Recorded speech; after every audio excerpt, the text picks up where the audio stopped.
Wrongful motifs ఉన్నాయి, intention wrong ఉంది వీళ్ళది, దీని వెనకాల కుట్ర కోణం ఉంది నమ్మింది కాబట్టి ముఖ్యంగా సిఎస్ గురించి మాట్లాడాలా. అదొక మూగ కోయిల్లాగా తయారైపోయింది ఆ సిఎస్ అనే పోస్ట్.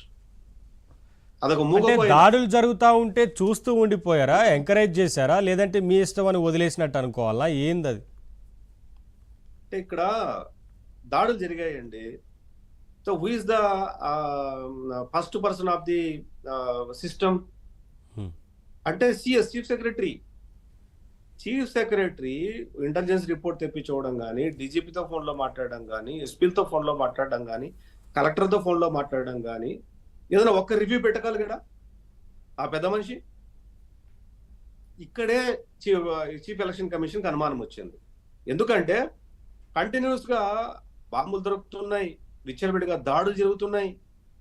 అసలు ఇంతవరకు ఇంకా అదే అన్లిమిటెడ్ గా స్ప్రెడ్ అయ్యే పరిస్థితి ఉంది అన్నప్పుడు ఒక్క కాల్ తీసుకోలేదు చీఫ్ సెక్రటరీ. అంటే డీజీపీ అనుకుంటే ఒక వారం 10 రోజుల ముందు వచ్చాడు అనుకుందాం, సెటిల్ డౌన్ అవడానికి టైం తీసుకున్నాడు అనుకుందాం. What about the chief secretary? Chief secretary కింద డీజీపీ ఉంటాడు కానీ డీజీపీ పోస్ట్ చీఫ్ సెక్రటరీకి ఈక్వలెంట్ కాదు. ఈజ్ నాట్ డీజీపీ అనేది ఒక పోలీస్ డిపార్ట్మెంట్ కి బాస్, బట్ ఎంటైర్ సిస్టమ్స్ కి బాస్ వచ్చి చీఫ్ సెక్రటరీ. అవును.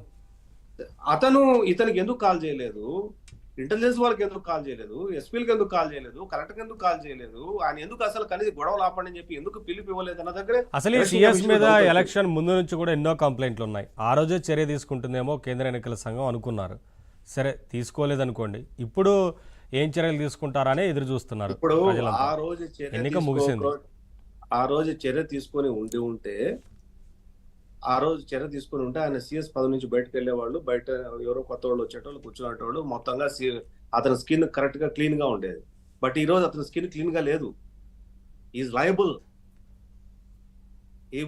Liable to entire the issues until ఆయన రిటైర్డ్ అయిపోయి ఇంట్లో కూర్చొని తేలేంత వరకు ఆయన లయబుల్. ఈరోజు అది తేలేంత వరకు ఆయన బెనిఫిట్స్ రావు, రిటైర్మెంట్ బెనిఫిట్స్ రావు, ఎఫ్ఐఆర్ అయ్యే అవకాశం ఉంది, కన్విక్ట్ అయ్యే అవకాశం ఉంది. Is liable. ఆయన కన్విక్ట్ అవుతాడు. నేను చెప్తున్నా, సిఎస్ జవహర్ రెడ్డి చేసిన పాపాలకు tomorrow is going to convict as per the legal. అంటే సిఎస్ కు ఇవన్నీ తెలియక అనుకుంటున్నారా? అంటే నెగ్లిజెన్సీ, రెక్లెస్,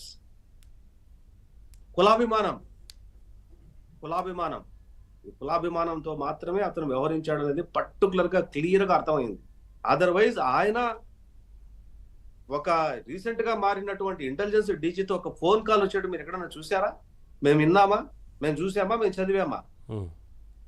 కాబట్టే నేను ఇంతకు 2 రోజుల ముందు కూడా మొన్న రాత్రి చెప్పాను నేను, ఎందుకు గొడవలు జరిగాయి అంటే because of withdraw of the forces అని చెప్పాను నేను మొన్న రాత్రి ఒక టీవీ డిబేట్ లో.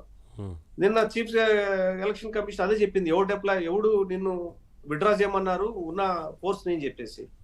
So this is the only the reason.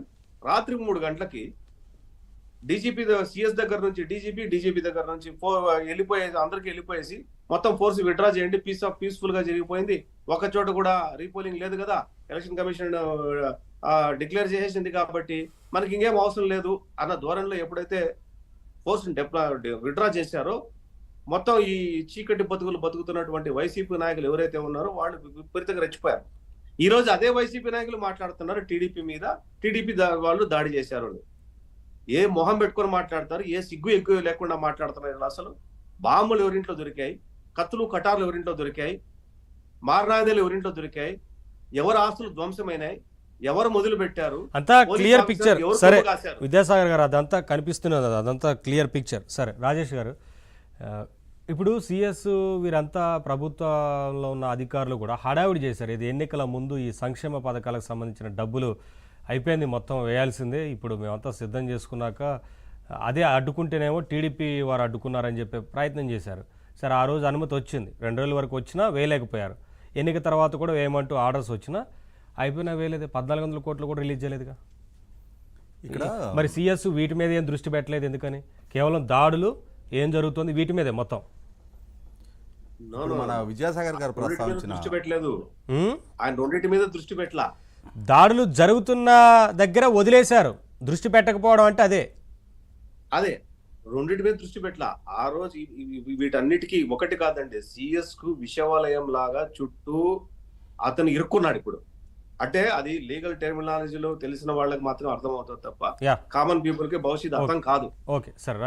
అతను విషవాలయంలో చిక్కుకున్నాడు. ఈ రోజు ఏంటంటే ప్రభుత్వం తరపున ఆ రోజు అప్పుడు కేసు ఫైల్ చేసింది ఎవరండి? హైకోర్టులో నిధులు విడుదల చేయాలని చెప్పేసి ఇదే గవర్నమెంట్ ఇన్సెస్ చీఫ్ సెక్రటరీ.